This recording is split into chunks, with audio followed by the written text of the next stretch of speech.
What's going on, everybody? Thank you all for joining us tonight. We appreciate you guys being here. We have a jam-packed show, a fun show in store tonight, something a little bit different that we're going to be doing tonight. We have, as you may have seen on our social media channels, we've got Jay Busbee, the senior writer from Yahoo Sports. He just wrote a new book right here. You can see it here called Iron in the Blood, How the Alabama versus Auburn Rivalry Shaped the Soul of the South. And we got an advanced copy of that book and we're able to read through it.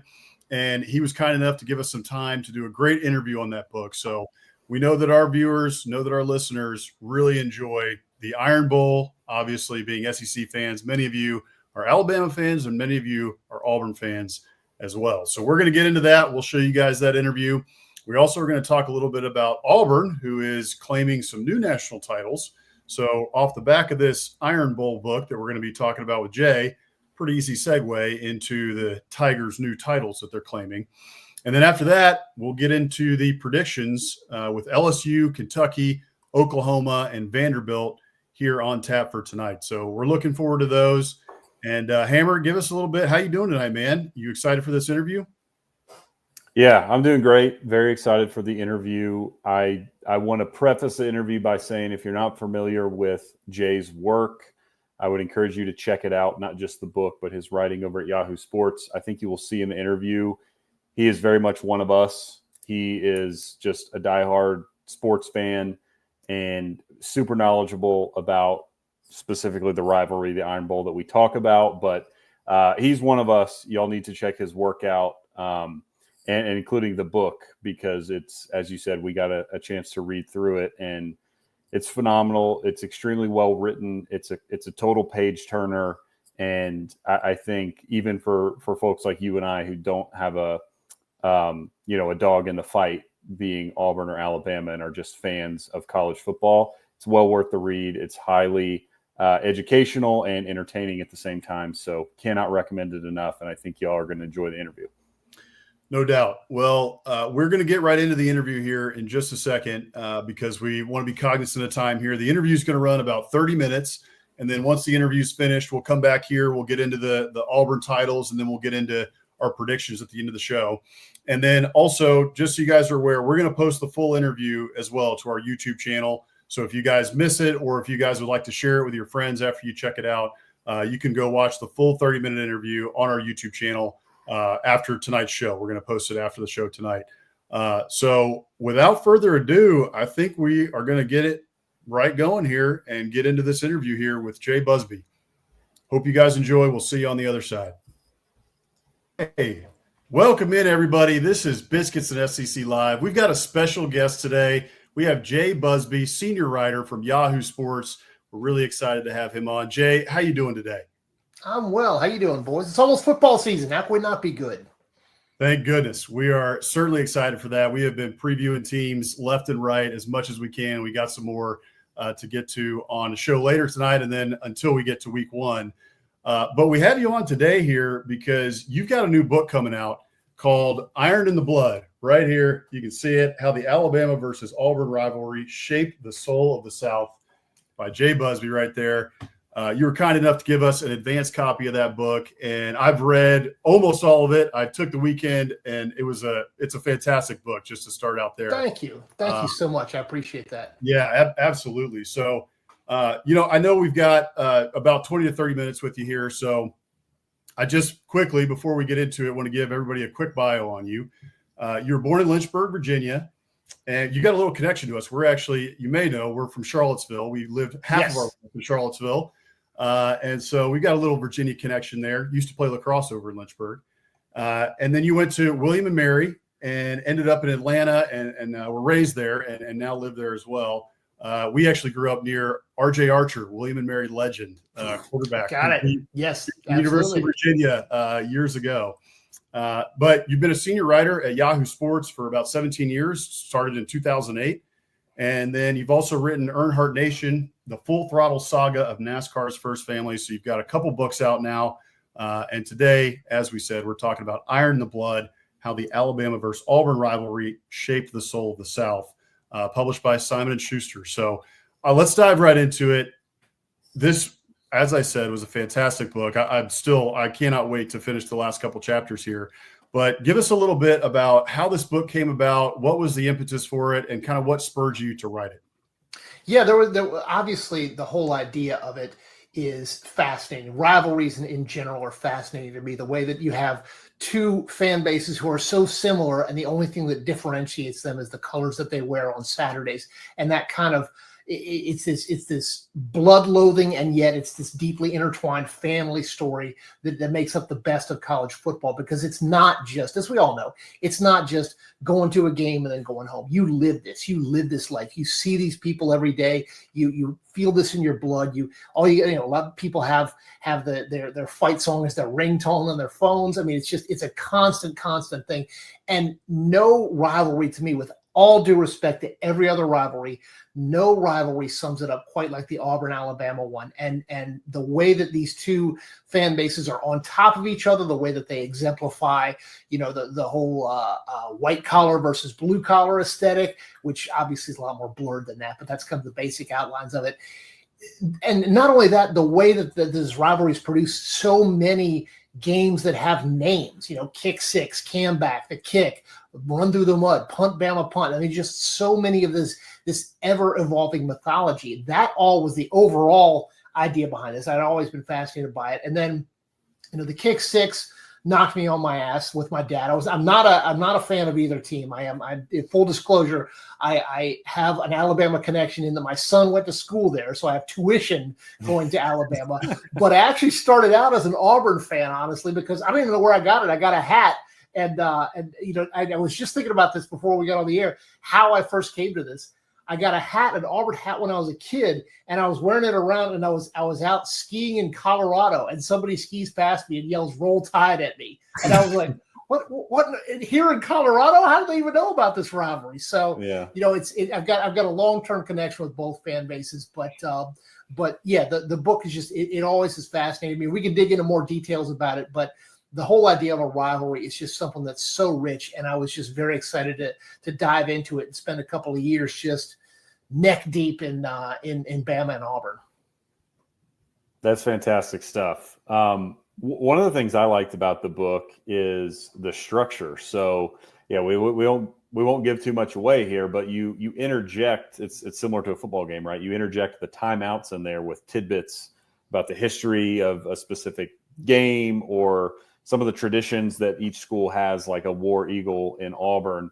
Tell us where that idea came from, how it came to fruition. I've just never seen anything like that, and I thought it was very helpful, because Thank you. Those tidbits aren't necessarily easy to interject in like a linear historical context, especially because not exactly known. Yeah. I mean, it was a combination, and the idea here is a combination of things. I wanted to kind of believe it or not, there's never been a book done on the entire history of the Iron Bowl from 1893 to 2024, because it just, for whatever reason, there have been little slices, there's been little sections, little classes, that kind of thing, but there hasn't been one overall history. And so it was such a huge task that I knew that I wanted to both cover a lot of ground, but I also wanted to explain it to people who were like, what the hell is up with this rivalry where they're killing trees, where they're having last-second victories, where they're just out of their minds over this stuff, just screaming at each other? What does War Eagle mean? What does Roll Tide mean? So I had the overall narrative, and the narrative is actually broken up into chapters, roughly pinballing back and forth between Auburn and Alabama. So if you happen to be a hardcore fan of one of the schools, you're like, F this, I'm not going to read any more about Alabama. You can skip that chapter. You can cut right through to the next one. You don't need to read about Bear Bryant anymore. I understand that. But I also wanted for people that weren't intimately familiar with the rivalry to understand, all right, where did the War Eagle story come from? Where did Roll Tide come from? What's the story behind these? So I added these little bits in, and it served to kind of break up the text because, as we all know, all of our attention spans are shot now. So I didn't want to do, these gigantic 60-page chapters. So I broke them up so you can go and, you can read a couple of chapters. You can read a little bit, when it's halftime, catch a little break in there.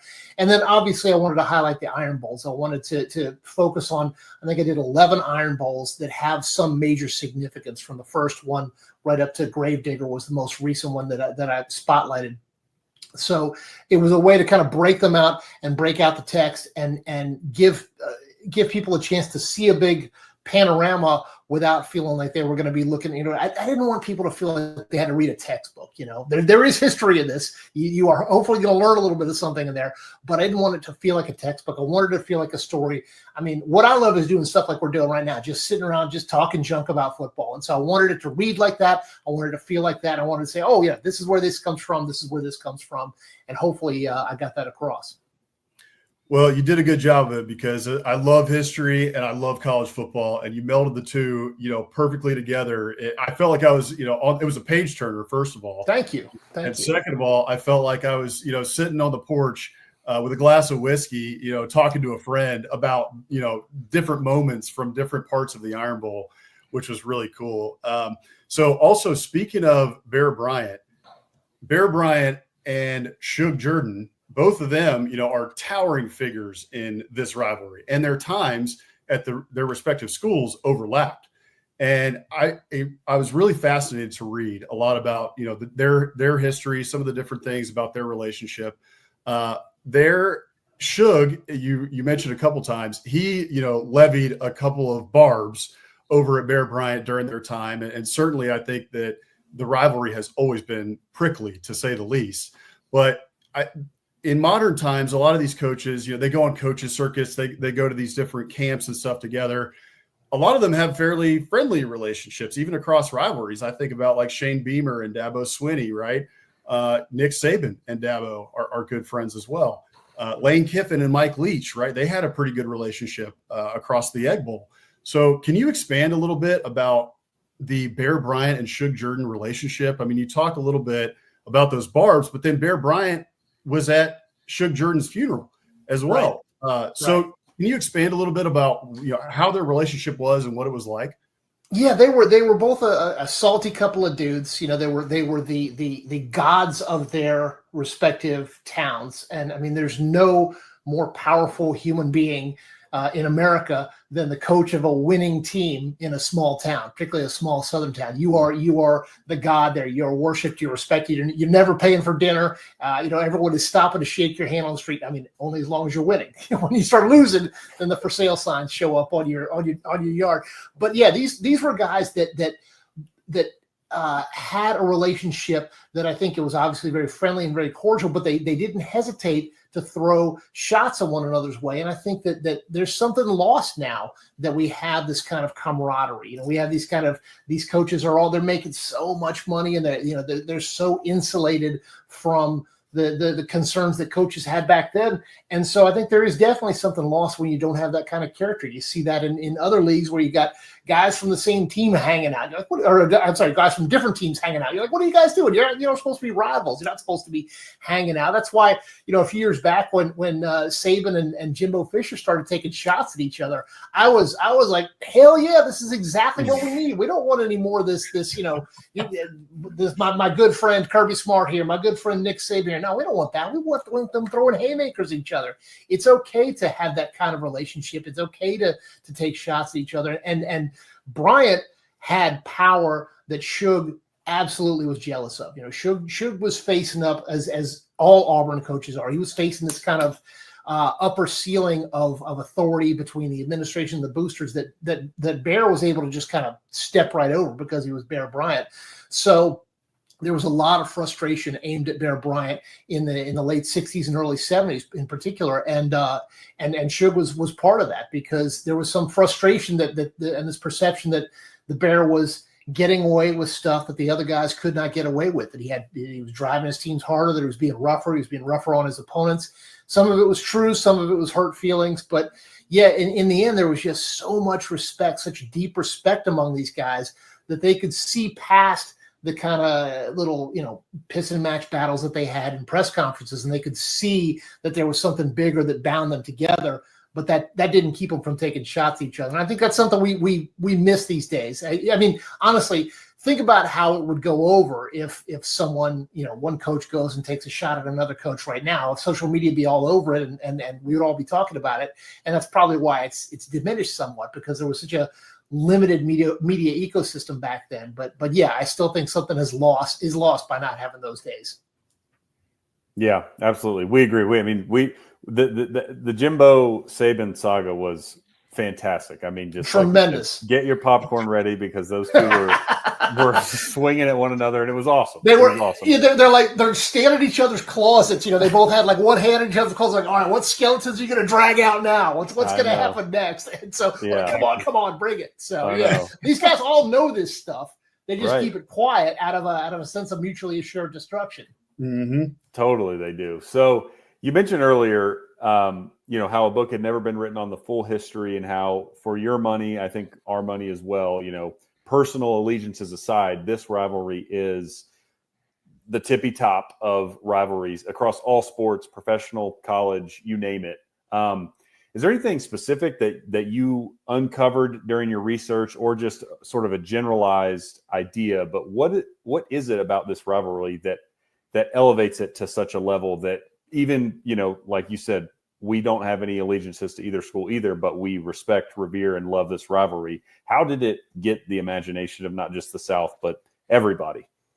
It embodies everything that you want in a rivalry. You can project yourself into it however you want. Do you like being on a bandwagon? Are you a Dallas Cowboys and an LA Lakers and a New England Patriots fan? Then hey, you want to go with Alabama because they win, and they win big, and they win a whole lot.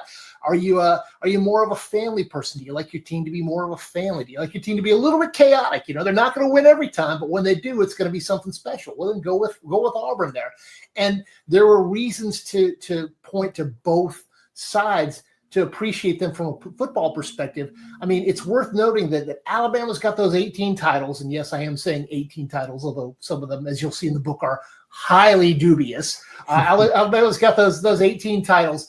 Auburn doesn't have as many titles, but Auburn has this distinction of being able to just drop these hammers on Alabama in a way that the reverse doesn't happen. Most of the big plays in this rivalry are from the Auburn side to the Alabama side. And think about, if you think one of the most famous plays in sports history, kick six has got to be in the top 5 right there.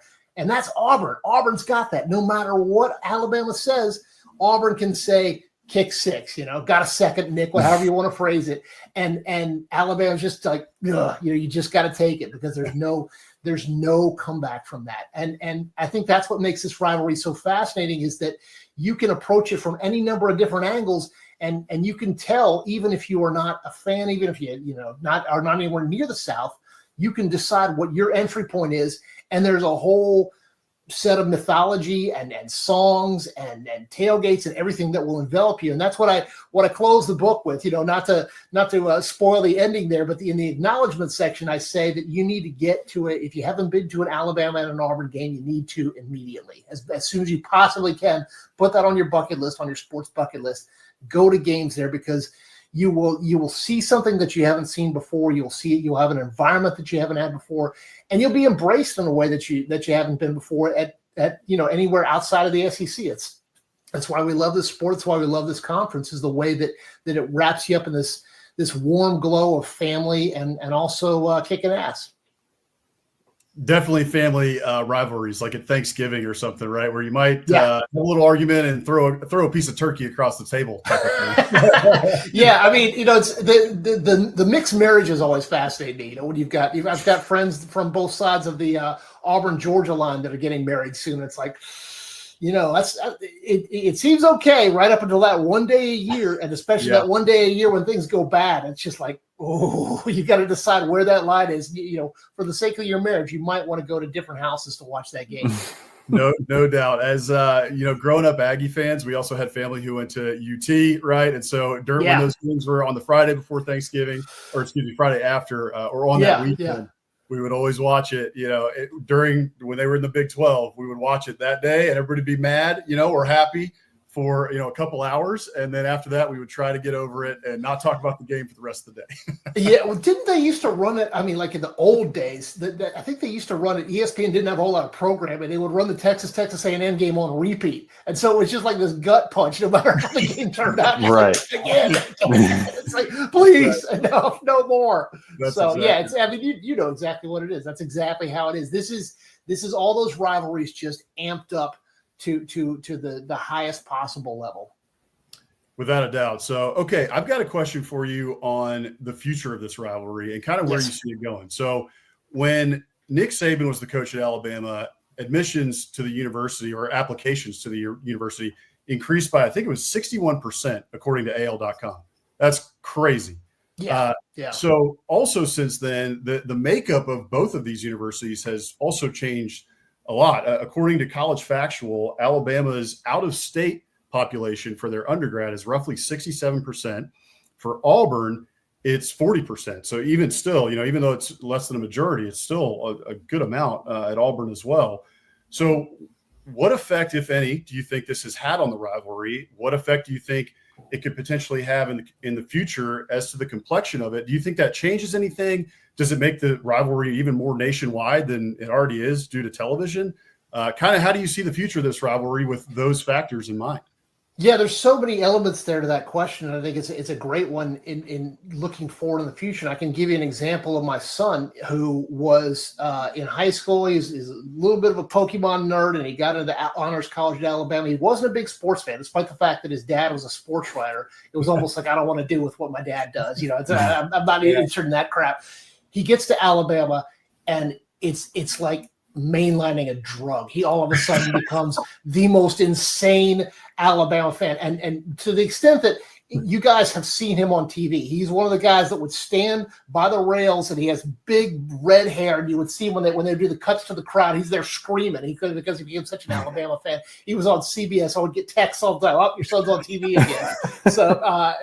But that's what happens to all these kids. They come down from Long Island or Ohio or wherever, and they become fans of Auburn or Alabama. It just gets in their blood, and it's a wonderful and a joyful and a very, very cool thing. All of a sudden, kids from up north come down to Toomer's Corner, and they got toilet paper in their hands. They got lemonade in their hands. And they're thinking, this is the greatest thing ever. So it makes the rivalry more of a nationwide thing. And I think that the bigger concern, the more specific concern, is how the NIL and the transfer portal, particularly NIL, are going to shape this rivalry, because the big key is, as big as these schools are, and they are both mammoth schools with mammoth endowments, they're not Big Ten level. They're not Michigan level. They're not Texas level. So the gap is going to the gap that did exist between them and other schools is going to close, or it's going to vanish entirely. And I think that's going to be the fascinating question: is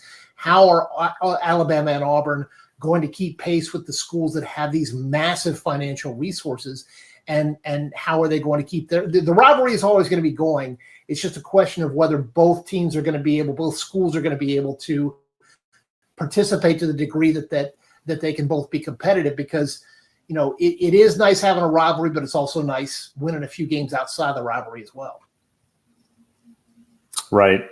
Yeah, that's an interesting point. I hadn't thought of it from that perspective of it's not so much out of state or different types of people go into those schools, because once they get there, they all just kind of fall in line. It's more of the bigger picture of college football that could potentially impact it. Yeah, that's interesting. A good perspective.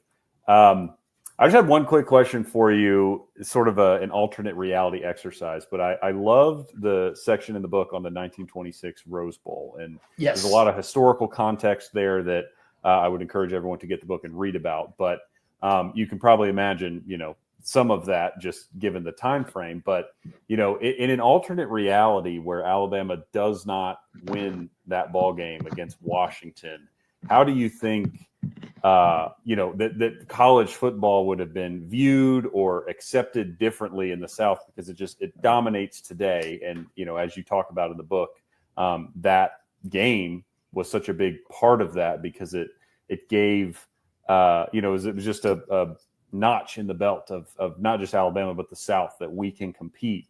And if that hadn't happened, I'm just interested to know what you think would be different. That's a fascinating what if in terms of what happened in the Rose Bowl, because Alabama very literally put Southern college football on the map by winning against Washington, by going in and beating the best that outside the South had to offer. The Rose Bowl was the only bowl at that time. It was a marquee event. It was the kind of thing that planned your entire winter break around was seeing this game on New Year's Day. And so for Alabama, this kind of worm-infested redneck school to come in and beat mighty Washington was a real wake-up call for the rest of the country. And what it did was it gave Southern football, Southern schools, the belief that they would be able to compete on a level playing field, literally and metaphorically, with schools all over the country. So if Alabama had lost, you'd be looking at a really a disastrous kind of set of circumstances for Southern football, because it would have validated all the complaints that people had about Southern football. Now, I still think football would have existed. It's too deeply involved in the American character. But I think that there would be a lot of Southern schools that are big names now that might not have big programs. A lot of Southern schools were already considering whether football was too much of a bad influence. And if they have this schools playing football and they see that they're getting beaten down by northern universities, they might think, why are we still bothering with this football thing, and would have de-emphasized it. So yeah, it's a tremendous what if in terms of how the game would have gone forward. And I think that pretty much everybody in the SEC, whether they want to or not, owes Alabama a little bit of a debt of gratitude for that 1926 win. No doubt. Well, I've got one more quick question for you before we get into our lightning round and before we get you out of here. Excellent. So, as someone who loves the Iron Bowl but is outside the rivalry, I didn't realize. I kind of guessed why the Iron Bowl was called the Iron Bowl, but I didn't grow up when it was in Birmingham. And so it was fascinating to learn that the Iron Bowl was the Iron Bowl because it was played in the Iron City, right? The Magic City right. of Birmingham for a long time until it was pushed by Pat Dye in the late 80s, early 90s to make it be on campus. And they really strong-armed Alabama to make sure that started to happen. So the rivalry on campus has now become beloved, right? Whether it's at Auburn or in Tuscaloosa. So I'm curious, though. We see rivalries like Texas and Oklahoma, the Red River Shootout that's in Dallas every year at the old Cotton Bowl. Is there, I doubt it, but is there a world where that game ever is played in Birmingham once again in the middle of the state where the fan bases converge? Yeah, I thought you could ask if they're going to move the game out of the Cotton Bowl. The red, what do they call it now? The Red River Rivalry, the Red Rivalry River now. Polite disagreement, whatever nonsense they call it. That's the Red River Shootout. Come on, let's be adults here. Right. Yeah, I don't see that happening because let me say that. Let me restate that. It does happen, obviously, with the world's largest cocktail party. It happens, where Georgia and Florida play on a neutral site, and they have decided that because there's so much incentive to play in Jacksonville, that it's worth it to give up that one on-campus game and that's the only way it's going to happen is if Birmingham decides, you know what, we're going to do like Jacksonville. We're going to give a couple $1 million to both schools. We're going to pay the travel costs for both schools. We're going to give them, a share of the revenue, a significant share of the revenue. That's about the only way that it would happen. The reason why it was moved out was because Birmingham was about 80-20 in favor of Alabama, and Auburn kind of got sick of being the underdog at what was allegedly their own home games half the time. But I think you would see at this point, it's a lot easier to drive now from Auburn to Birmingham than it was back in the day. So I think you would see a good turnout, but there would have to be some serious financial incentives. And yeah, there is something kind of magical about having that Iron Bowl on your campus every other year, and then on the off year, feeling like the invaders, feeling like the guy coming in there and stepping up. That's what Jalen Milroe did back in 2023 with Gravedigger, in the sense that they came in and 4th and 26, they pulled Auburn's heart out right in front of the stadium, and Cam Newton did that back in 2010 with the Cam back. So, I think that if it did move back into Birmingham, you'd need a different stadium to begin with, and then you would need substantial financial incentives. I think that at the moment it's just way too entrenched on both campuses. Yeah, that makes sense. I was just curious because I do love that, rivalry that is on a neutral field, and you see it's such a cool visual, especially and even in Jacksonville, but especially at the Cotton Bowl, where you literally can see it split. It's maroon over here, right, and the orange over here. Well, I mean, yeah. So, and it's not what you were asking, but I mean, I have a lot of concern about like Georgia Tech moving to Mercedes-Benz Stadium this year. They're doing it purely for money. Georgia Tech's getting $10 million or whatever, which they desperately need, which we don't need to go down that road. But yeah, something's going to be lost. Something is lost when a rivalry game is played in an NFL stadium, is played in the dome. And I would hate to see that happen. You can never say never because of all the money that would be involved. But if somebody were to go and throw $50 million at each school to play in Mercedes-Benz, they'd have a hard time saying no. And who's to say that won't happen at someday? I hope it doesn't, but we all have to be prepared for the worst on that front.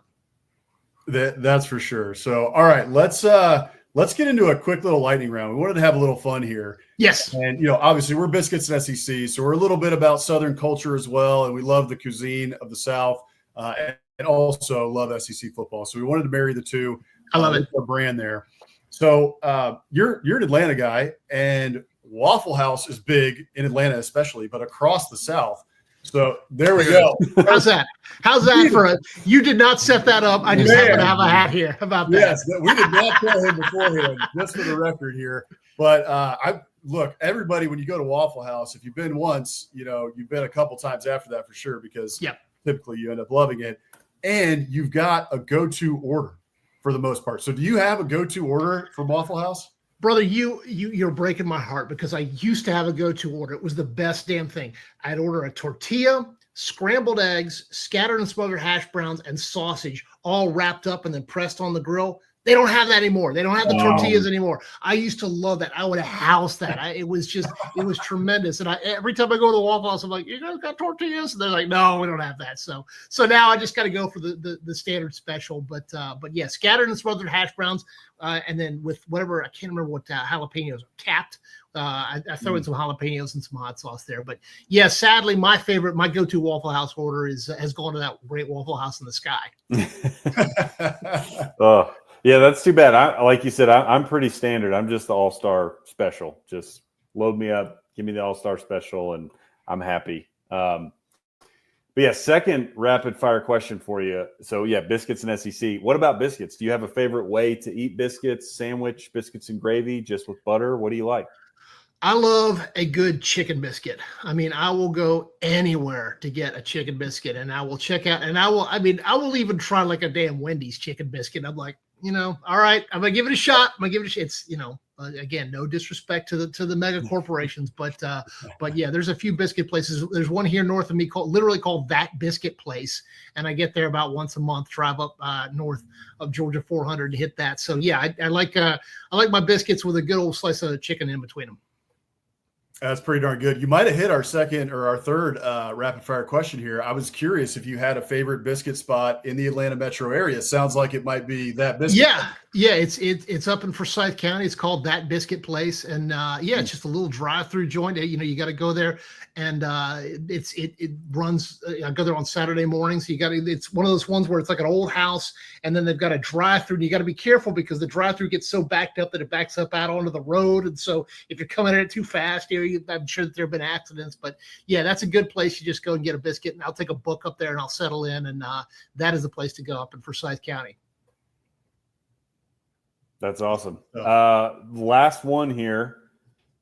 If you have one, favorite biscuit place across the SEC footprint. So in another college town or just somewhere else in the footprint that you've had a great biscuit at. Yeah. I mean, there's I know it's kind of a sort of a franchisey place up in Nashville called Biscuit Love that, they kind of do the boutique biscuits, and that's good. I'll hit the Waysider in Tuscaloosa.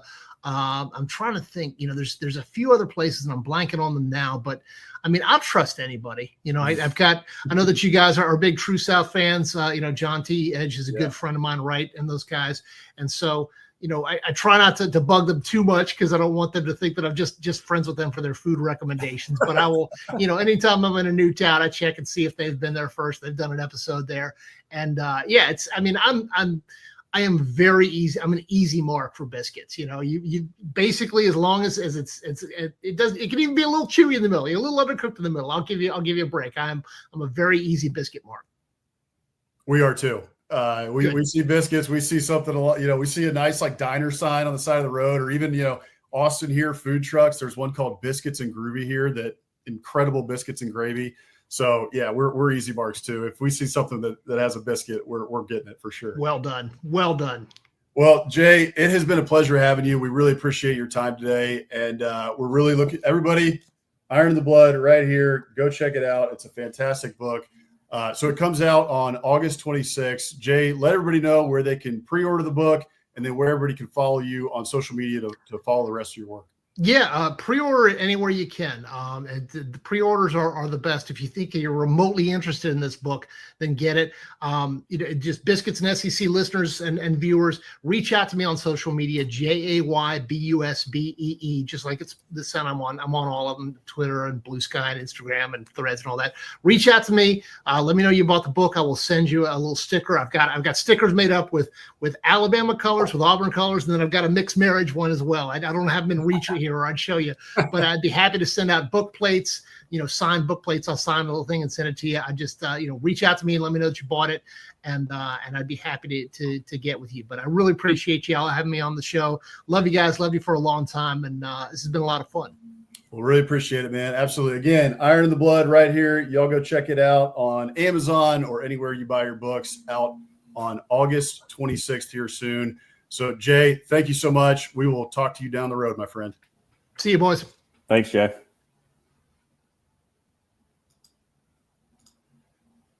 Okay. How about that? Hope you guys really enjoyed that interview from Jay Busbee, senior writer at Yahoo Sports. And we had a great time doing that interview. Like Hammer said right at the top of the show, Jay is one of us, just loves SEC football. He lives in Atlanta, as he mentioned.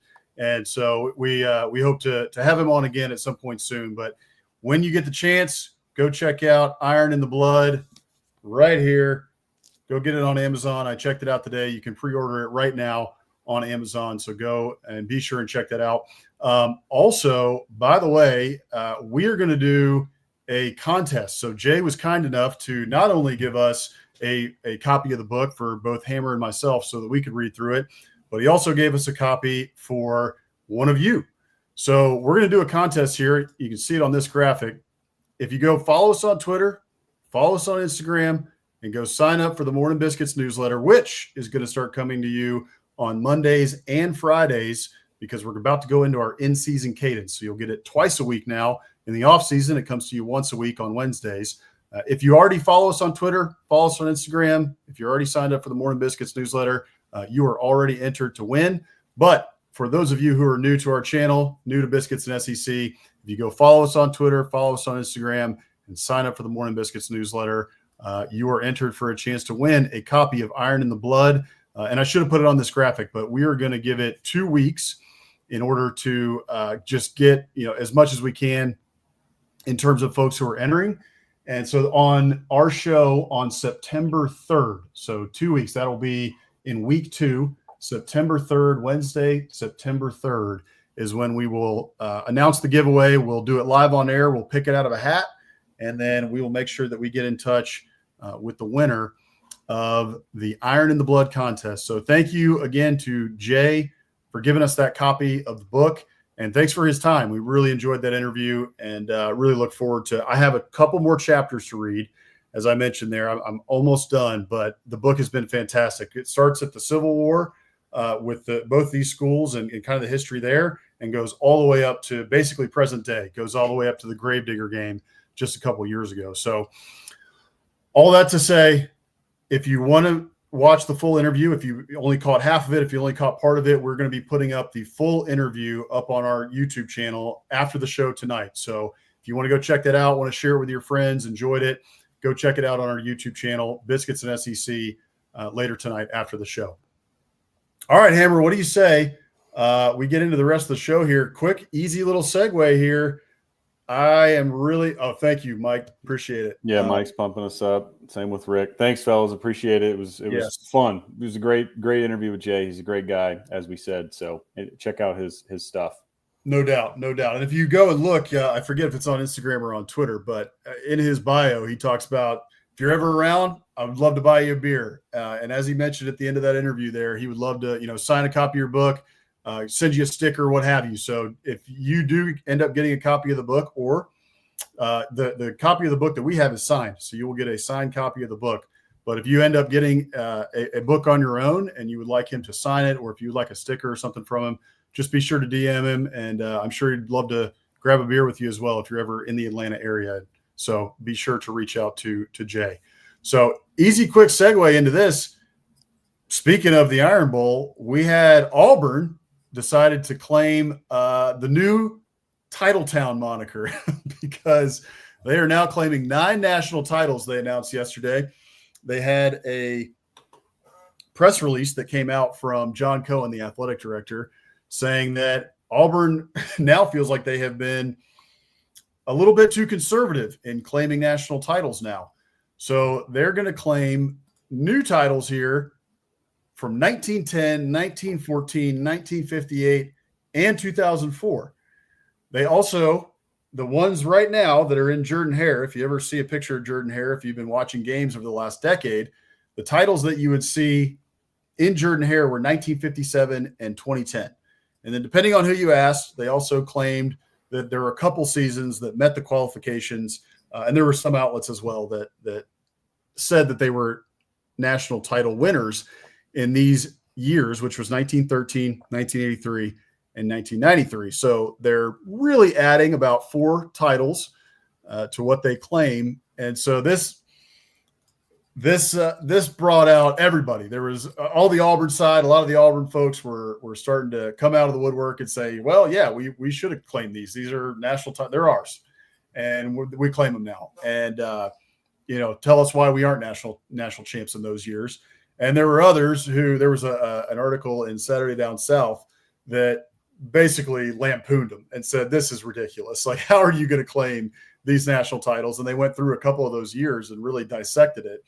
So I thought it was interesting. What was your take on it, Hammer? Yeah, I mean, look, I thought it was interesting. A&M is famous for claiming national titles retroactively. We caught a lot of heat for that 15 years ago when we joined the SEC.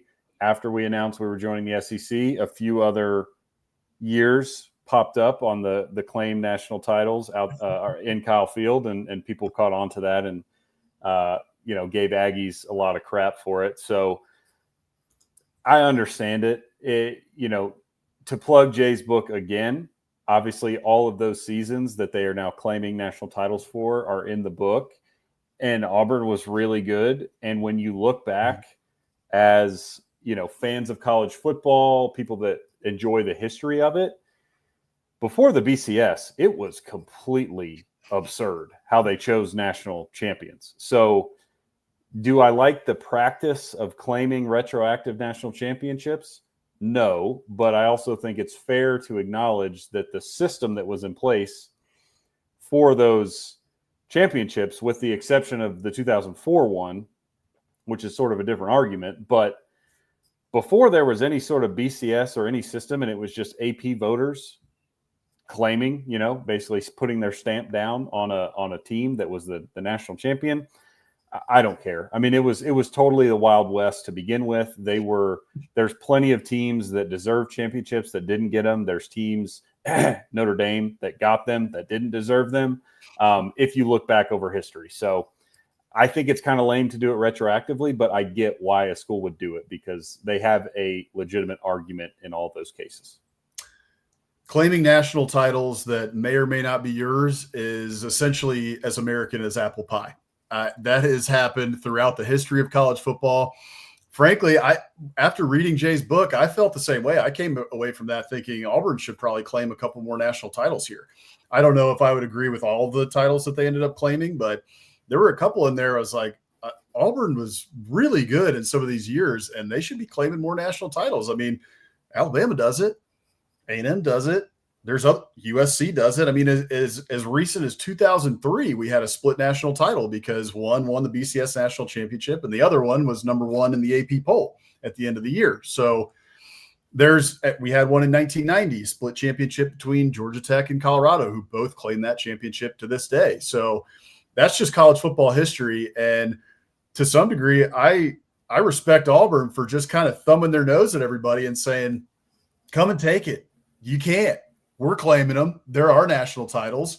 and you all can shove it. And so respect to them a little bit for that. So we have a lot more to get to, so we could spend more time on this, but we really wanted to get to that interview with Jay and play you guys the full interview. But I want to get into our season predictions here tonight because we've got a good amount to get to. I'm sure we're going to have some extra football for you guys. We're already here at 45 minutes.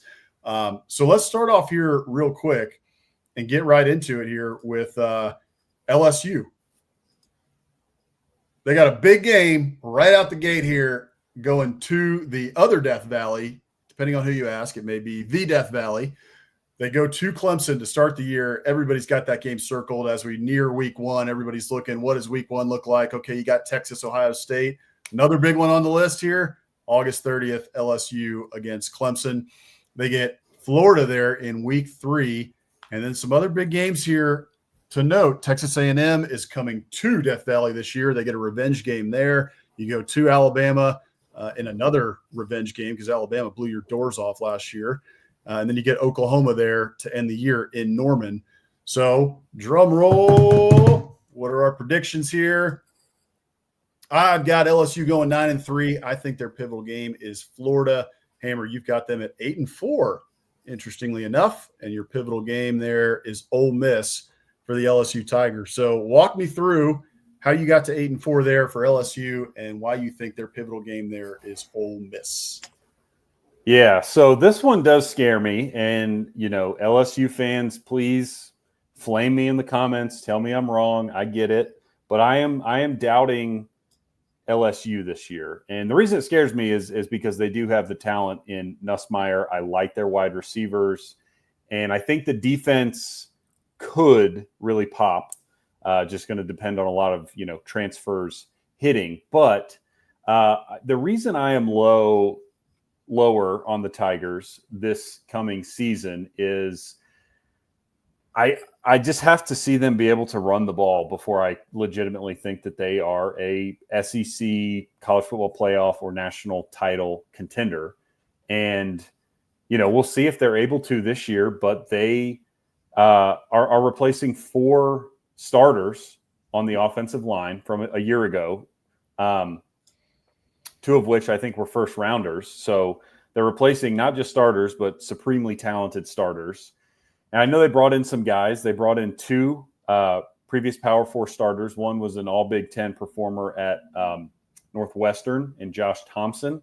And then they got Braylon Moore, who started at Virginia Tech. And, of course, they've recruited well. So like a lot of these teams in the SEC, the talent is there. I have to see it because the talent was there last year. They were dead last in the SEC in rushing the ball. And Garrett Nussmeier, for as talented as he is, he led the country, was second in the country in pass attempts a game at 40. And as we've talked about, this isn't a Mike Leach offense. This isn't the air raid. That's not a winning formula for an LSU team. So until they prove that they can run the football, I'm not betting on them to make a ton of noise, especially with this schedule, right? I debated putting at Clemson and Florida as the pivotal games. You had Florida in there. I ultimately selected Ole Miss just because I think their first SEC road game is extremely important because I would lean them to beat Florida at home, of course. I think that Clemson game is a total toss-up, and honestly, I'm going to predict them to lose that game because Brian Kelly loses his first game every year. Mm-hmm. And so I think that Ole Miss game is really pivotal to get, obviously they'll have the Florida game, but to really get things going in the right direction. If I think they're going to beat Florida and they can beat Ole Miss and start 2-0 before they go into a bye week, I think that'll be pivotal for them because I think there's again, with this schedule, I mean, 3 of their first 5 games are losable.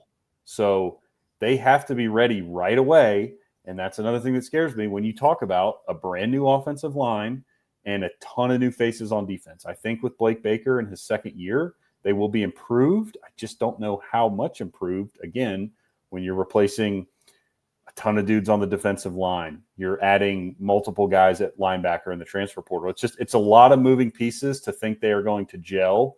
And unfortunately, they don't have the luxury of having an easy September slate as some other schools do. So I'm low on the Tigers. I'm going to take them to go 8-4.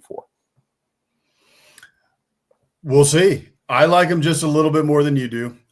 They're a trendy national title pick. I think J.D. Pickell at On3 picked them to win the national title. So I don't think they're going to win the national title this year. I don't think that they're there just yet. Like you said, there's a lot of moving parts, both on offense and on defense.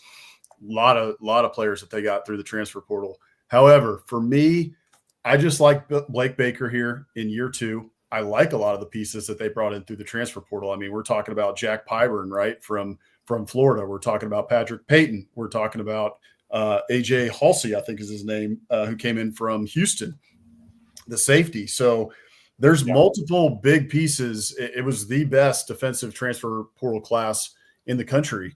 So I really like what they have there. I think Blake Baker is going to have a lot more talent to work with this season.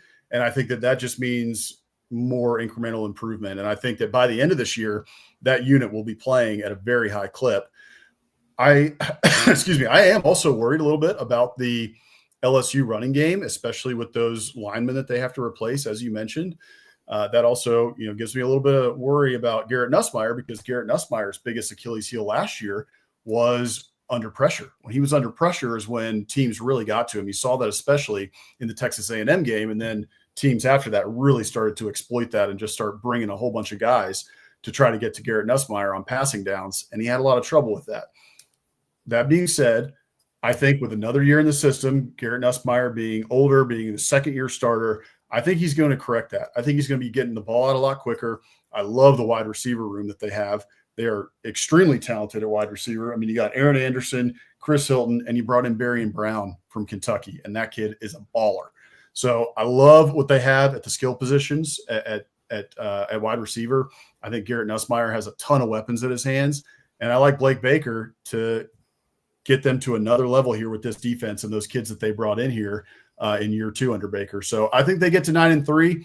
I think that doesn't totally, silence all the rumblings about Brian Kelly, but at the very least, they're in the upper echelon of the SEC. But 8-4, yeah, people are worried. That Florida game there, the third game of the year, I had that as my pivotal game here, because if you lose to Clemson in week 1, and then you get into week 3 and it's teetering, right? If you cannot lose to Florida, if you lose to Clemson, if you beat Clemson, and we're talking a different story here, but I'm thinking they lose to Clemson as well. So if they lose to Clemson and you're 0-1, then you go 1-1 with Louisiana Tech, an assumed win over Louisiana Tech. And then you go into that Florida game. Okay, you get them at home. That's nice. You can expect to win, but Florida's no slouch this year. They could very well come into Tiger Stadium and give you hell. And if you start the year 1-2, oh my gosh, it is going to be crazy in Baton Rouge. And you're going to start the season 0-1 in the SEC with these sky high expectations for this team. So for me, it's got to be Florida there in week 3, and the schedule gets no easier after that, right? You got Ole Miss. That was your pivotal game. South Carolina, going to be a tough game. They had you dead to rights last year. Vanderbilt, no longer an easy game. Texas A&M, Alabama, Arkansas, never easy. And then Oklahoma to end the year. So I do think, though, that LSU at the end of the day is able to get there to 9-3. Yeah, that's fair. Again, that my prediction does scare me, because I think they have the talent to pop. I'm just, I'm not quite believing in the hype this year. So I'll eat crow if Brian Kelly and the Bayou Bengals prove me wrong. But I'm skeptical. All right, another team that people are very skeptical of are the Kentucky Wildcats. And let's get into them here real quick. Here's their 2025 schedule. They open up the year with Toledo. Their over-under there set at 4.5. And Ole Miss there in week 2. That'll be a revenge game for the Rebels. And then it gets really top-heavy at the back end here of the schedule. Then it goes South Carolina, Georgia, Texas, Tennessee, Auburn, Florida. gosh, getting those in 6 out of 7 weeks with a bye mixed in there is daunting. And then, doesn't end there. Vanderbilt and then Louisville to end the year. So, man, it's going to be tough here. Here is what our predictions are for the Kentucky Wildcats this season. I've got them going 5-7, and their pivotal game there against South Carolina. You've got them going 4-8 with their pivotal game against Tennessee. So take it away for us here. 4-8. How did you come to that conclusion? And then Tennessee, why is that their pivotal game? Yeah, I mean, I'm sorry, Big Blue Nation. I just do not see it from this Kentucky team. We've talked about it all off season with the number of outgoing transfers that they had. It's basically a totally new roster. They lost 8 starters on defense. Their offense, I think, is in the same boat. They saw their 2 best playmakers transfer out in Dane Key, Barry and Brown.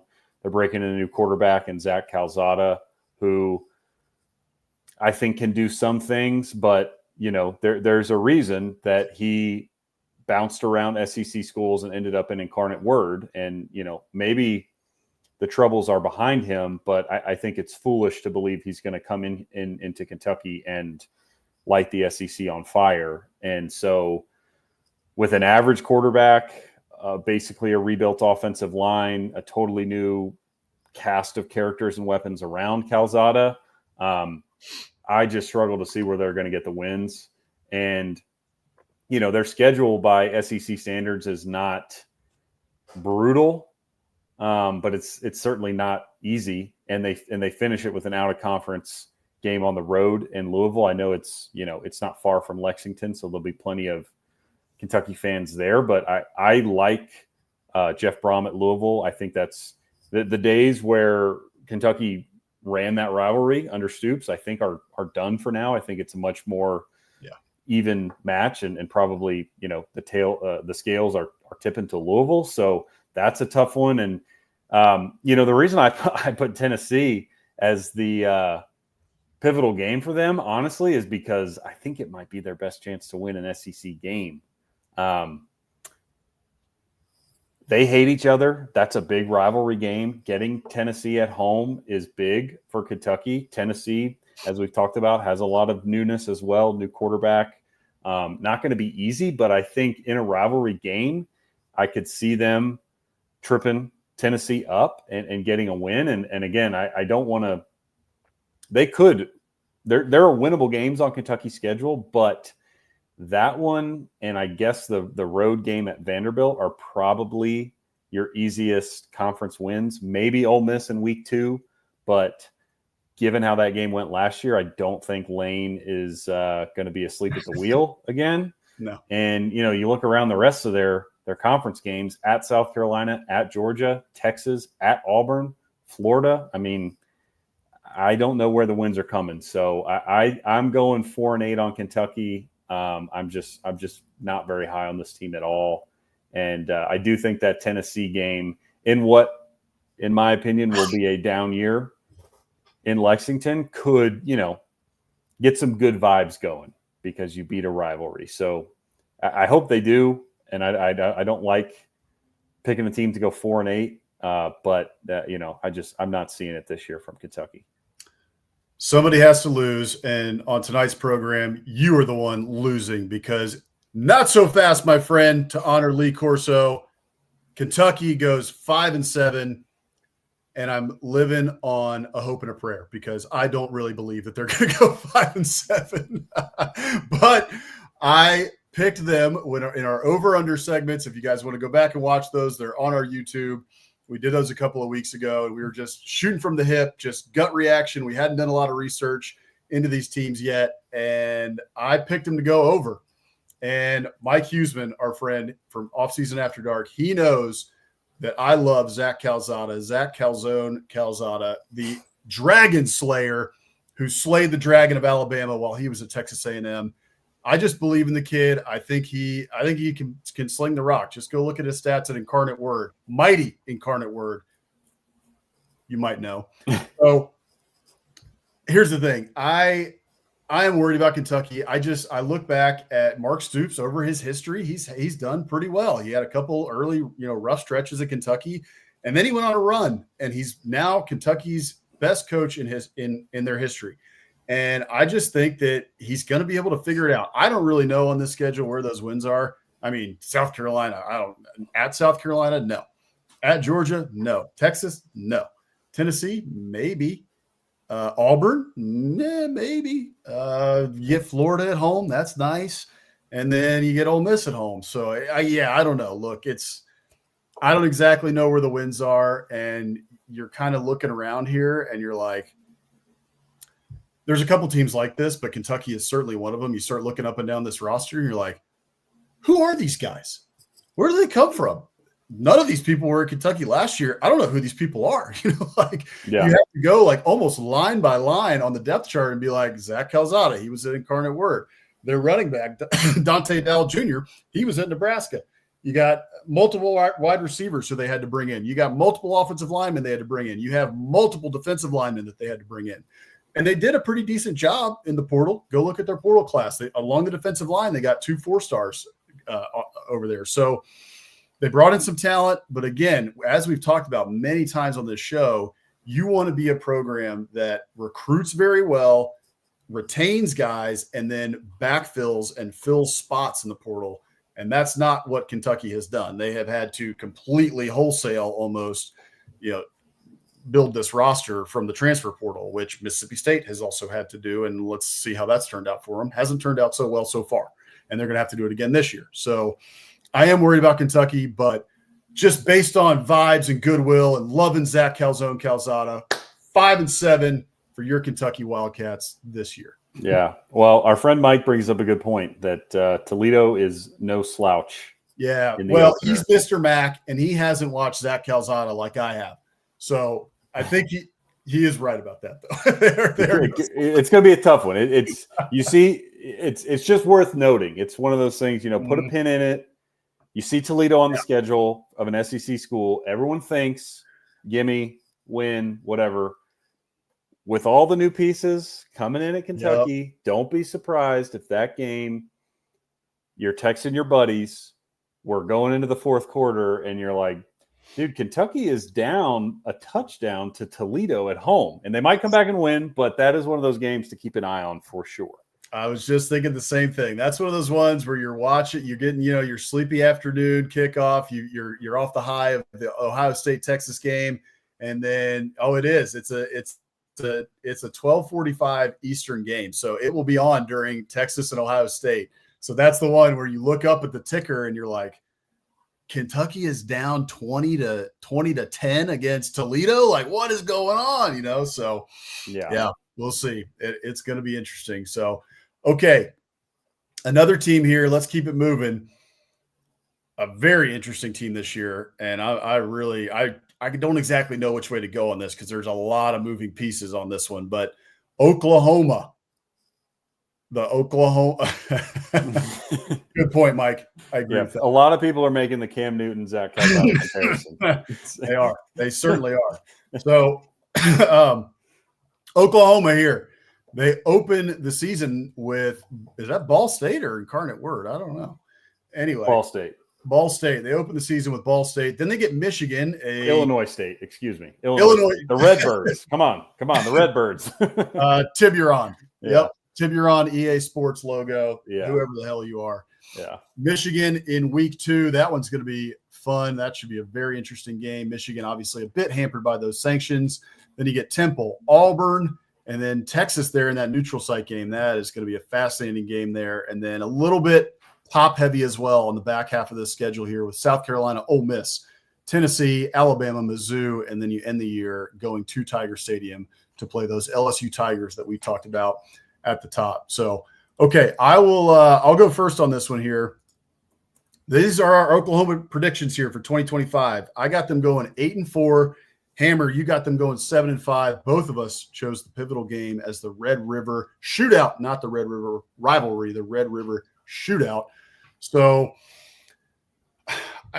going back to the schedule here, I arrived at this because I originally was thinking 7-5 as well, but I started looking at this, and I really think that Oklahoma has a very good chance, and I think they will be 5-0 going into that Texas game on October 11th. And if they're 5-0 going into that Texas game, they could either be 6-0 after that Texas game or 5-1. Either way, they are set up for a back half of the season where I think Oklahoma has a really good roster this year. So you're setting up at the back half of that season, and you're looking at it, and you're like, well, if they're 5-1 post Texas game or 6-0 post Texas game, first of all, they're going to be really, really good if that's the case. So where are the games that they're going to drop? And second of all, like, again, this roster, I'm looking at it again. I'm like, okay, like this is really legit. And Phil Steele is really high on him. He talked to Brent Venables. He's like, this roster is really good this year. Everybody's all high on John Mateer all of a sudden. So to some degree, I got talked into it a little bit. Looking at that first part of that schedule, it's like, I think they can be 5-0 going into that Texas game, and I think they will be now. And I think the talent has upgraded on this roster. I love Ben Arbuckle coming in at OC with John Mateer. I think their weapons on the outside for John Mateer are upgraded as well. So I kind of talked myself into it, listening to a lot of the hype, and I don't think that they're going to be able to get higher than 8-4 this year because of that schedule, unless they really just are that much better than everyone thinks and that much improved from 2024. I just think the schedule is a little bit too brutal on that back half, but I think they're going to be a much improved team. And I think, folks should look out. Oklahoma is not the Oklahoma of 2024.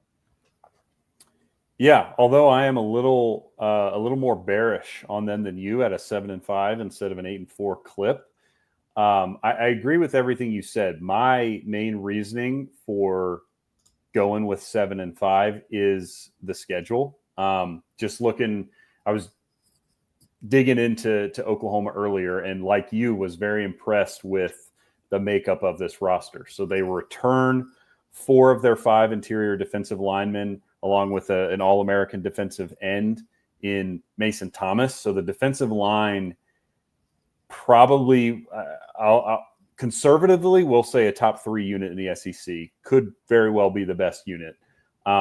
They have good players in the secondary with both of the Bowmans. If you remember that recruiting saga from years gone by, Peyton Bowen, 5-star safety, ended up at Oklahoma. He is still there. His brother plays corner. So it's Brent Venables. They have a ton of talent. Their defense will be very good.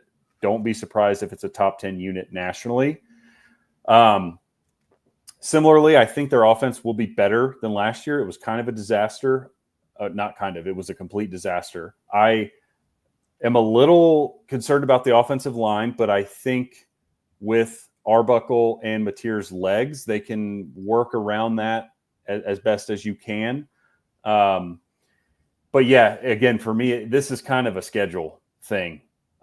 Even just, again, looking in our Pick Six previews, or not ours, but the Brett Ciancia's Pick Six previews, which is a phenomenal preview mag.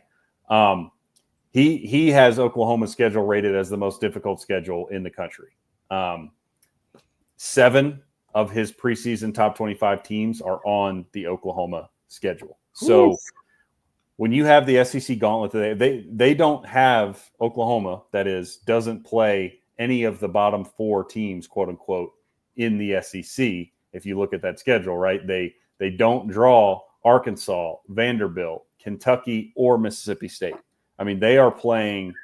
Everybody is either top tier, like a Texas and Georgia, or Texas and Alabama, or they're in that middle tier where everyone thinks they're going to be good. A lot of them won't be. People have to lose games, but at least those teams are supremely talented in that kind of middle mush of the SEC, and Oklahoma gets all of them. They have no off weeks, with this schedule in conference play.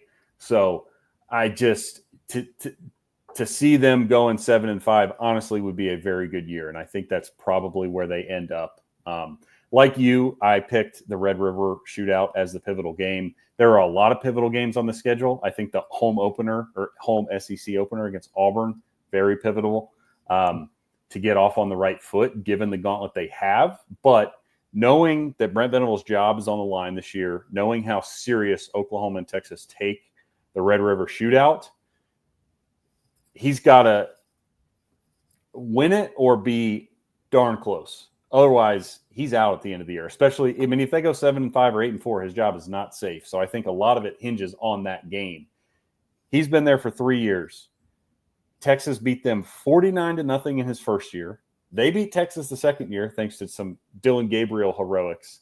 Yeah. And then they lost 34-3 last year. So he's been getting his face pounded into the sand by Steve Sarkisian, and he can't let that happen again. I think an 8-4 season with a Texas win, Venables is there.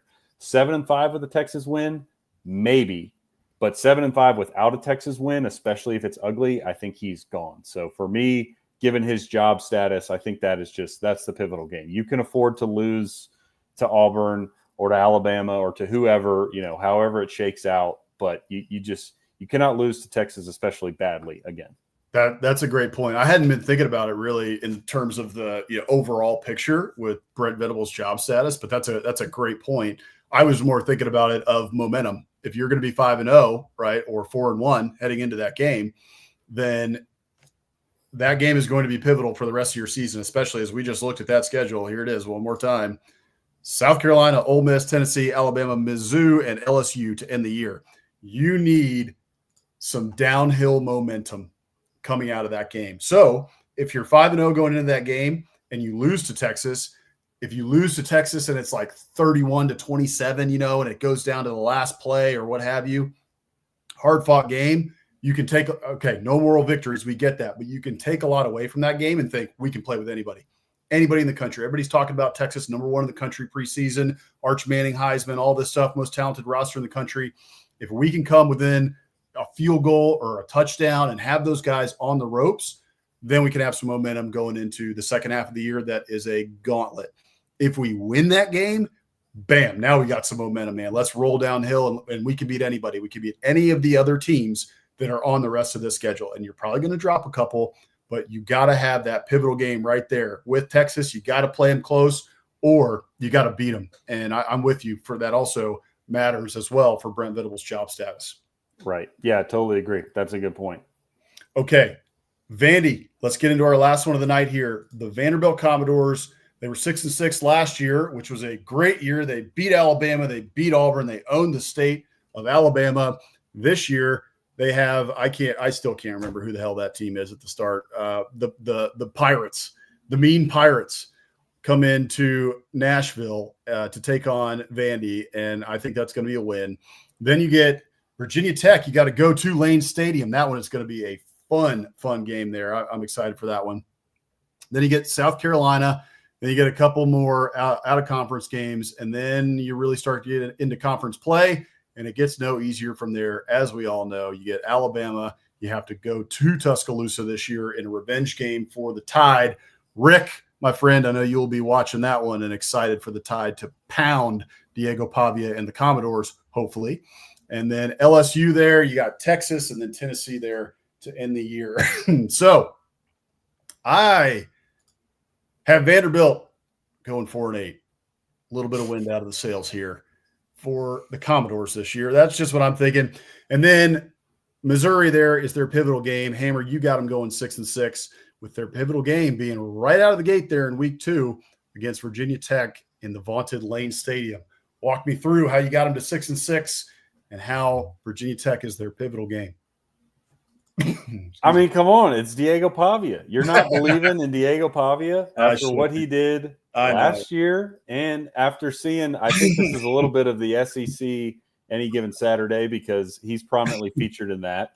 And the guy is just a dog. I love everything about him. And I just think he is a winner and they are going to sneak up on some teams. Now, we've talked a lot this offseason about the potential for a, quote, sophomore slump, even though Pavia is like 24 years old. But his sophomore season in the SEC being a bit of a slump because, A, teams are not going to overlook them anymore because of what they did on the field last year. And B, because, everybody's had a full offseason to adjust to the very interesting and unusual style of offense that Vandy runs with that kind of option hybrid that they do, and just to pick up on Diego Pavia's tendencies. But I think the schedule is pretty workable to get to 6-6. And I'm not going to bet on Diego Pavia to not make it to a bowl game in his final year of college football. He sued the NCAA to get this final year of eligibility, and he'll be damned if he's not going bowling at the end of his time. But that said, I chose Virginia Tech as the most pivotal game because I think to get to 6 wins, they have to beat Virginia Tech. Vandy needs to go 4-0 in the non-con, which they did not do last year thanks to a loss to Georgia State. But if you look at the non-con, Charleston Southern is an FCS opponent. Georgia State, revenge game, plus it's at home. I cannot believe they played on the road there last year, but it's at home. And then they get Utah State, and then it's at Virginia Tech. So 3 of those, last year notwithstanding, should be gimmies, even for Vanderbilt. Virginia Tech is not a gimme, especially in Blacksburg on the road. So, again, I think they need to get there because I don't think they get more than 2 SEC victories. But I look at the schedule and I look around. South Carolina, I don't think they win that game, but it's not impossible. Definitely they're not going to beat Alabama. Very unlikely that they'll beat LSU, but they get Missouri at home. That's possible. They get Auburn at home. Diego Pavia owns Hugh Freeze. They get Kentucky at home. So I look at that and I see 4 games. Maybe you want to throw Tennessee in there that I'm like, yeah, Vanderbilt might get this one. So I'm betting on Diego Pavia. They're going to go 4-0 in the non-con and 2-6 in the SEC, and they're going bowling. And Diego Pavia rides out as the best Vandy quarterback who ever lived. Maybe minus Jay Cutler, but yeah, right. To quote Brad Pitt from a World War II movie that you can look up if you'd like, but you take that deal, that's a damn good deal. I think that Vandy fans would take that deal that you're selling them right now. My problem is that this is Vanderbilt, and they typically revert to the mean, and the mean has been around 4-8 for a very, very long time. And at some point, we got to pick somebody to go 4-8 and lose a whole bunch of games. And if I'm picking Kentucky to go 5-7, then somebody else has to go 4-8 at some point here. So I just think that it's probably going to be Vanderbilt. And truthfully, I'm also not that confident in this either. You're talking them up. A lot of people are talking them up. They're one of the more experienced teams in the SEC. Clark Lee brought a lot of guys back. Diego Pavia, everybody wants to play for that guy. You got Eli Stowers as well. He's been a stud at tight end for the Commodores. So, yeah, I'm not exactly sure if they're going to be 4-8. Maybe they will be better. Maybe they'll surprise me again. I hope they do. But somebody's got to lose games here. I just think it's going to be – if you got to pick a team to lose games, it's probably going to be Vandy, right? I mean, come on. That's kind of the easy pick here. But I love Diego Pavia too. I love the guy. I hope that he produces a bunch of wins here this season. I just don't know, man. And here's their schedule again. I had the Missouri game here on October 27th as their pivotal game. I think they're going to lose to Virginia Tech. I just think it's too tough to go to Lane Stadium. I know Virginia Tech's down. I get it. Whatever. They have Kyron Drones coming back. I think that Virginia Tech will be up for that game. It's an SEC opponent. It's going to be at night. It's going to be in Lane. It's a tough environment, no matter if Virginia Tech is good or if they're bad. So I think Virginia Tech gets them there. I think it's going to be tough to go to South Carolina and win. I don't think you get a win there. So I think that, and I don't think you beat Alabama either. So you better be 3-0 or 3-1 in the non-conference and with that loss to Virginia Tech. And then after that, I think you got 2 more losses on there. So 3-3 going into the back half of that schedule. And then LSU, probably a loss. And then you got Missouri and then Texas. So Missouri right there, sandwiched in between LSU and Texas. I think that's a pivotal game for them. I think they're going to need a confidence booster going into the rest of that schedule there. And you got it sandwiched in between 2 very difficult games. And don't forget, Missouri and Vandy went to 2 overtimes last year, and Vandy had those guys. They freaking had them, and they let them off the hook. So I think that game there, watch that game. Just be cognizant of what's going on in Vandy season early in the year, sandwiched in between LSU and Texas. Missouri, I think, is a big game for Vandy to get an SEC win, and then also to maybe get a little bit of momentum going into the home stretch of the season there. Yeah. No, I think all that's fair. And as you said, teams have to lose games. Somebody in the SEC is losing games, and it makes sense that you'd be betting on Vanderbilt. But I think you're forgetting that Clark Lee, Diego Pavia, and even our old 247 buddy Barton Simmons, again in the SEC, any given Saturday, they are going to become the best team in college football. You just have to believe. That's what it starts with. Those guys believe. They can't revert back to the mean. They can't do it. It would be such a letdown for Diego Pavia fans everywhere if they follow up what was a magical season last year by going back to 4-8. That would be devastating. So I'm putting all my chips in on Pavia and all my chips. I think they're going to go 6-6, but I think they can get to a bowl game again, and he can, go to the Liberty Bowl in Memphis or the Gator Bowl in Florida or the Bahamas Bowl or Birmingham Bowl or something, and he can finish his career on a high note. It would be heartbreaking if they go 4-8 and they don't even get to a bowl game for Pavia and that fan base. That would be tough. It would be. And for the record, I don't want him to go 4-8. I'm rooting for him. I want Vandy. I'm rooting for you. Prove me wrong, please. I would love it. I want to see Diego Pavia up there at the press conferences and in the post game talking a whole bunch of smack. I want that Vandy swagger to increase and for them to continue to build a good foundation for Clark Lee. I really like Clark Lee as a coach. I think he's the right man for the job there. I'm just a little worried about this year. So prove me wrong, Vandy. I'm rooting for you. I hope it works out. Okay, we are already here 20 minutes over playing some extra football at Biscuits SEC. We love to do that here for you guys because you guys have been great to us, all our viewers here. We really appreciate all of you. Over 200 of you watching tonight, so we really appreciate all of you being here. If you don't already follow us or subscribe to the channel, please go to our YouTube channel, subscribe. You can just check us out at Biscuits and SEC. Hit that notification bell as always. Also, Morning Biscuits newsletter here. Go sign up for the Morning Biscuits newsletter. It is free to sign up, completely free for all of you. And it's just all about the SEC. And we're going into the season now, which means we're going into our season cadence, which means it comes to you 2 times a week, Mondays and Fridays. It's written by yours truly and by Hammer over here.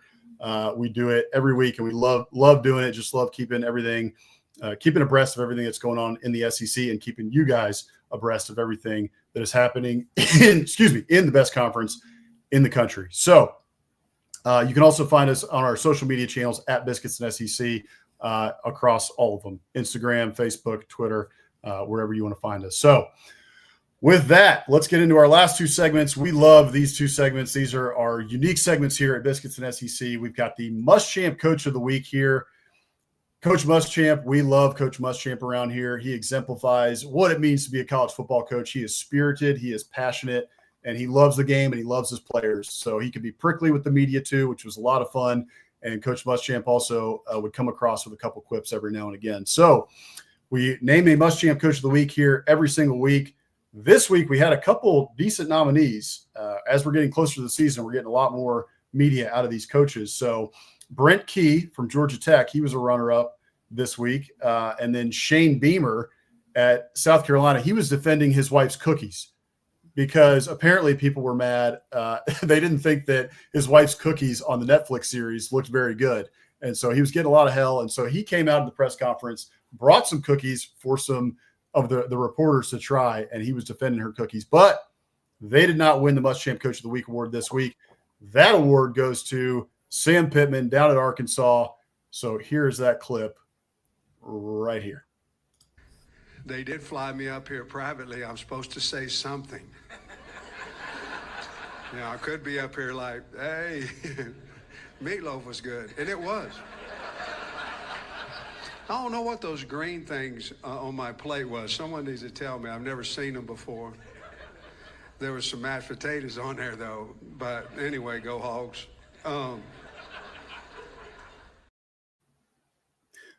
I love that clip. Now, if you don't exactly know what he was referring to, I think we need to fill everybody in. So here is what he was referring to when he was talking about the mashed potatoes. What was that? Must stick my dick in the mashed potatoes. Go Hogs. You what? Whoa!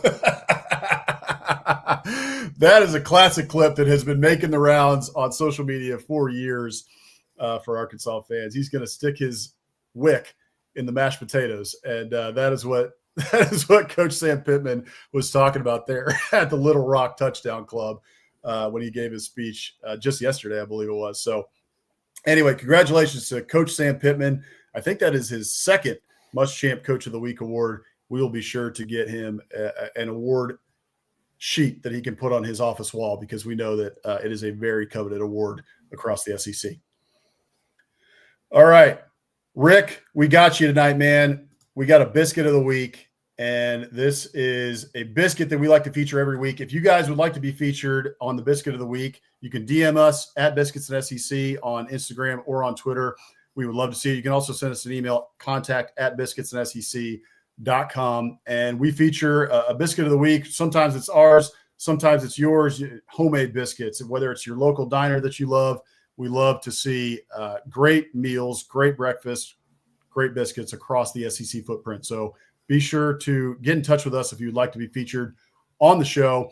This week, in an ode to our new friend, Jay Busbee, who wrote that book, Iron in the Blood, which we had the interview on earlier on the show, we are featuring the biscuits that he mentioned, actually. That biscuit place in Cumming, Georgia, Forsyth County. So he likes to go up there and get a biscuit, and he loves those chicken biscuits as well. That biscuit place has a chicken biscuit. You can see it right there on the left-hand side in that left-hand photo. Looks friggin' awesome, and the biscuits look very good as well, homemade. And then on the right side there, you can see that is some good old chicken fried steak, and I think some cheesy mashed potatoes and some fried okra, which looks absolutely incredible. I am getting very hungry. I did not have dinner before this show, so that both of those look incredible. I would house both of those right now. So that is a great recommendation. If you ever find yourself around Cumming, Georgia, you got to go by that biscuit place and check it out because it also just looks like a great old-timey diner that's been there forever. So I've got that on my list. Next time I am out there around Jay, I'm going to go hit that biscuit place.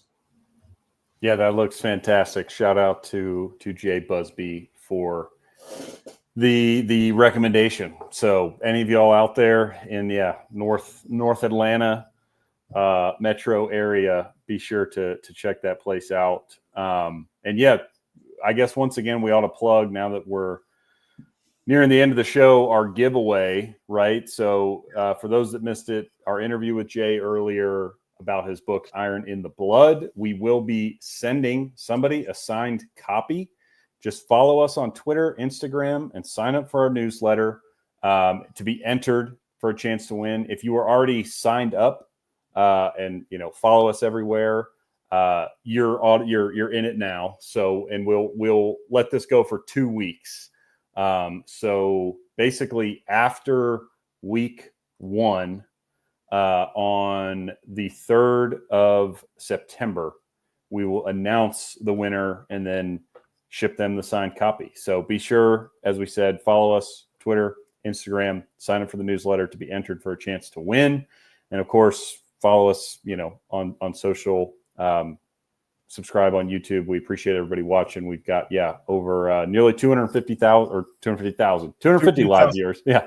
250 live viewers, which is great. We're excited for the season. So y'all, please keep tuning in. We'll have big things coming, obviously, once real football starts. But very exciting season ahead for the SEC and us at Biscuits and SEC.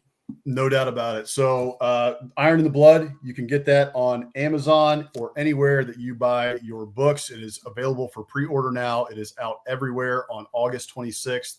So be sure to check that out. Final couple plugs here. We are going through our 16 and 16 series over on biscuitsandsec.com. We take a 30,000-foot view of each program. We look at their facilities, their NIL. We look at their recruiting, their coaching staff. We take a look at their last season, how that went, what went right, what went wrong, and then we take a look at what that's going to look like for this season. So we take an overall look, and then we go deep dive into each program. It's unique across media. I have never seen anyone do a full look like we do over at biscuitsandsec.com. So this was the most recent one. Hammer put out the one on Texas A&M, and we've got another one coming this week that is going to be on Missouri. So be sure to check those out at biscuitsandsec.com. And per usual, sign up for the Morning Biscuits newsletter. We plugged that a little bit earlier, so we won't go too hard into it, but free to sign up. Morning Biscuits newsletter, everything you need to know about what's going on in the SEC. We're about to change into our in-season cadence, which means Monday and Friday.